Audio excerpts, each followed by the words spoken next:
ముందుగా బ్రహ్మర్షి పితామహ పత్రిజీ గారికి, స్వర్ణమాల పత్రి గారికి నా శతకోటి ప్రణామాలు తెలియచేసుకుంటూ, మరి ఇంత అద్భుతమైన మన కలయికి కార్యమైన వశిష్ఠ గౌతమి ట్రస్ట్ సభ్యులందరికీ కూడా ఈ ఏర్పాట్లు చేసిన మిత్ర బృందాన అందరికీ కూడా పేరు పేరున కృతజ్ఞతలు తెలియజేసుకుంటున్నాం.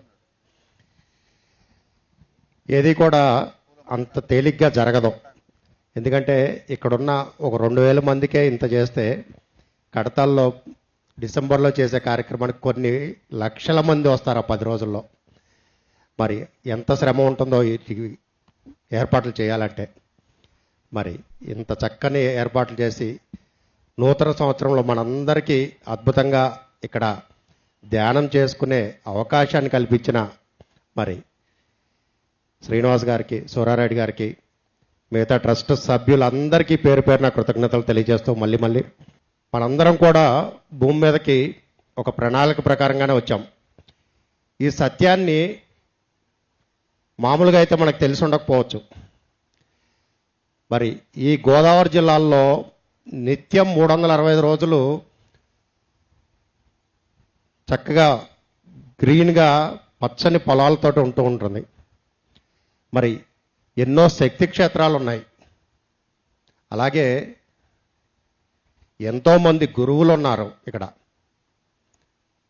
ఒక డొక్కా సీతమ్మ కానీ, చివటమ్మ కానీ, ఇంకా ఇట్లా ఎంతోమంది గురువులు ఉన్నారు. కానీ వీళ్ళందరినీ మనం చూడలేదు.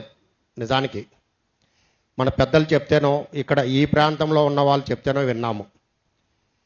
కానీ ఒక అద్భుతమైన గురువుతోటి ఈ ప్రాంతంలో మనందరం నడిచాము. వారి చెయ్యి పట్టుకుని నడిచాము. వారు వండి వడ్డిస్తే మనం హ్యాపీగా భోజనం చేశాం ఒక 3 సంవత్సరాల క్రితం వరకు కూడా. మరి ఇటువంటి భాగ్యం మనందరికీ కలిగిందంటే ఒక గురువుతోటి సహవాసం చేస్తూ వారు నేర్పించిన జ్ఞానము, వారు చూపించిన మార్గము, వారు చూపించిన సేవ, ఇట్లా ప్రతిదీ మనం తెలుసుకున్నాం. నిజానికి ఎందుకు జన్మ తీసుకున్నామో తెలియదు, మనకి ఎలా బతుకుతున్నామో తెలియదు.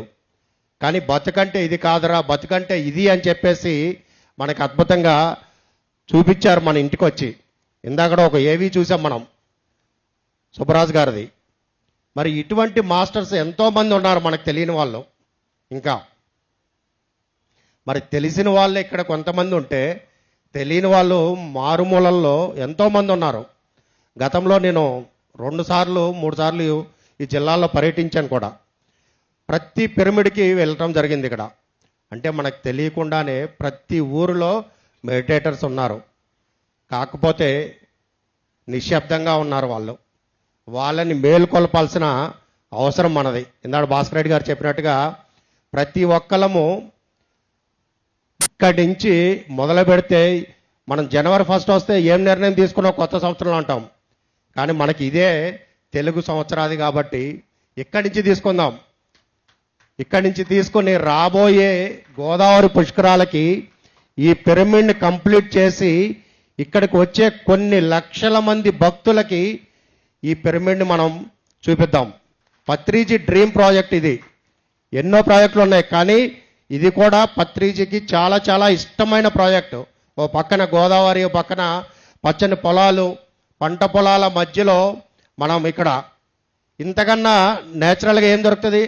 మనం ఏ అడవులకి వెళ్ళక్కర్లేదు, ఏ హిమాలయాలకి వెళ్ళిపోక్కర్లేదు, మన సంసార బాధ్యతలను వదిలేసి ఎక్కడికి వెళ్ళాల్సిన అవసరము లేదు. కానీ ఇంతటి చక్కని అద్భుతమైన ప్రదేశంలో కూర్చుని మనమేంటో మనం తెలుసుకునే గొప్ప మార్గాన్ని చూపించారు. మరి ఇంత గొప్ప మార్గం చూపించిన ఆ గురువుకి మనం ఇచ్చే గురుదక్షిణ కనీసం ఆ లెవెల్లో ఉండాలా వద్దా? ఏదైనా కానీ ఉంది అంటే చిన్నదే మనం ఇచ్చేది ఆయనకి. ఈ క్షేత్రాన్ని అద్భుతంగా పూర్తి చేసి విశ్వానికి అంకితం చేయటమే. మరి మనకి ఇంకా సంవత్సరం టైం ఉంది. ఈ సంవత్సరం టైంలో ఇందాక భాస్కర్ రెడ్డి గారు చెప్పారు, 10 మందితోటే కాదు, అందరి చేతులు కలిస్తేనే దీంట్లో చెయ్యి కలిస్తే అది అద్భుతంగా తయారైపోతుంది. మరి ప్రపంచానికి మనం తెలియజేయగలుగుతాం.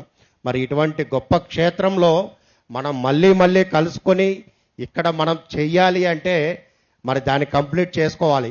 ఇలా సగంలో వదిలేసి ఎవరి దారి వాళ్ళది అన్నట్టు కాకుండా మరి దీన్ని కంప్లీట్ చేసే బాధ్యత తీసుకుని మరి మీకు మా వంతుగా ఏమైనా సహాయం చేయగలిగా చేయాలి అంటే తప్పకుండా మేము కూడా వచ్చి ఇక్కడ పార్టిసిపేట్ చేసి దీన్ని కంప్లీట్ చేస్తాం.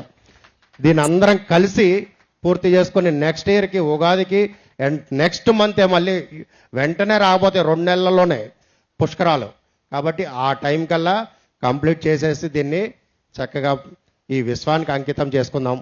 మరి ఇటువంటి గొప్ప అవకాశం ఇచ్చిన మరి బ్రహ్మర్షి పత్రిజీకి అండ్ ట్రస్ట్ మెంబర్స్ అందరికీ పేరు పేరు కృతజ్ఞతలు తెలియజేస్తూ థ్యాంక్ యూ అండి. Thank you very much.